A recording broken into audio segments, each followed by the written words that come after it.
Welcome to the weekly press briefing. Mirë se vini në informimin javor të dhomave të specializuara të Kosovës, ku synojmë të ofrojmë gazetarëve informacion të përditësuar mbi zhvillimet e fundit në gjykatë dhe mundësinë për të bërë pyetje. Më 23 maj, dhoma e specializuar e gjykatës kushtetuese zgjodhi sërish gjykatësin Vidar Stensland si kryegjykatës për një mandat 1 vjeçar, sikurse përcaktohet në rregulloren e procedurës për dhomën e specializuar të gjykatës kushtetuese. Kushtetuta e Kosovës thotë se dhoma e specializuar e gjykatës kushtetuese përbëhet prej 3 gjykatësve ndërkombëtar dhe vendos ekskluzivisht mbi referimet kushtetuese lidhur me dhomat e specializuara dhe zyren e prokurorit të specializuar.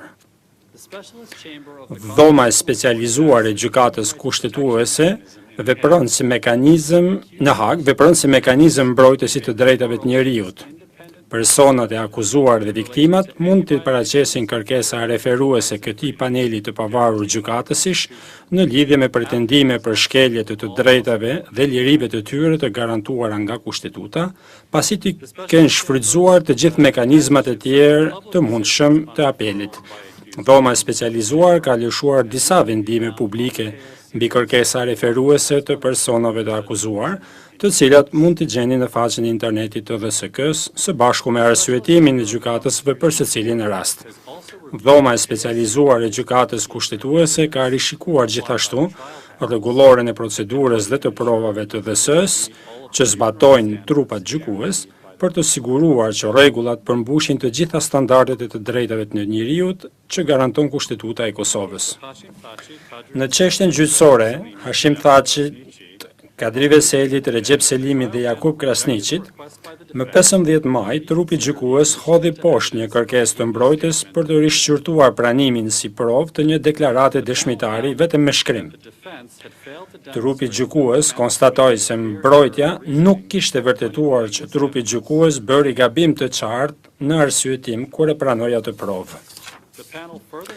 Trupi gjykues konstatoi gjithashtu se mbrojtja kishte keq interpretuar vendimin për pranimin e deklaratës vetëm me shkrim, kur argumentoi se prova ishte pranuar bazuar në premisën se dëshmitari do të ishte në dispozicion për të marrë në pyetje nga pala kundërshtare. Trupi gjykues rikujtoi se në vendimin e tij konstatoi se çdo kufizim në marrjen në pyetje nga pala kundërshtare do të merret parasysh nga trupi gjykues gjatë vlerësimit të peshës dhe vlerës provuese të provave. Më 27 maj, në të njëjtën çështje gjyqësore, trupi gjykues vendosi mbi një kërkesë të prokurorisë për të pranuar prova në lidhje me dëshminë e një dëshmitari ekspert. Gjykatësit miratuan pjesërisht kërkesën, por nuk pranuan si prova disa pjesë të materialit burimor që lidhe me akt ekspertizën e dëshmitarit.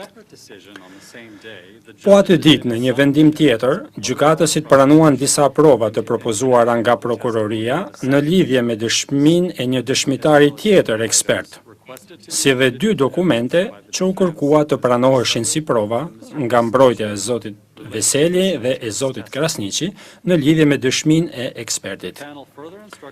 Trupi gjykues udhëzoi më tej prokurorinë që të dorëzonte versionin e redaktuar publik të akt ekspertizës.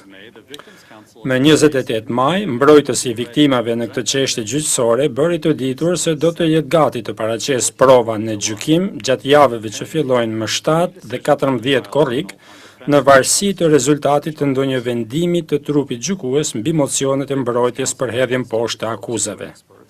Mbrojtësi i viktimave kërkoi të thrasë 2 ekspert që kanë përpiluar një raport mbi dëmin e pësuar nga viktimat pjesëmarrëse në këtë çështje gjyqësore. Ai kërkoi gjithashtu që të pranohen dëshmit me shkrim të 6 viktimave pjesëmarrëse dhe një numër materialesh provuese. Në çështjen gjyqësore të Hashim Thaçit, Bashkim Smakajt, Fadil Fazliut, Isnik Kilajt dhe Hayredin Kuçit, më 27 maj, paneli i apelit miratoi një kërkesë të prokurorisë për të vënë në dispozicion palëve një numër parashtrimesh në lidhje me apelet e zotit Thaçi dhe zotit Selimi kundër masave hetimore të posaçme të urdhëruara nga gjykatësi i vetëm në vitin 2023. Paneli i apelit gjithashtu udhëzoi administratorën që ta riklasifikonte kërkesën e prokurorisë si publike. Thank you, and if Faleminderit. I can take them. Jam mirëpres pyetjet tuaja nëse keni.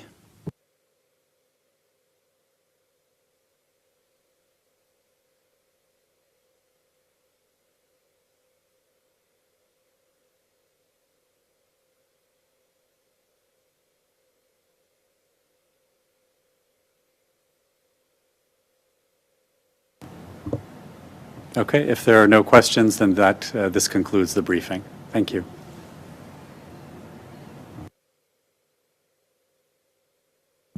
Faleminderit.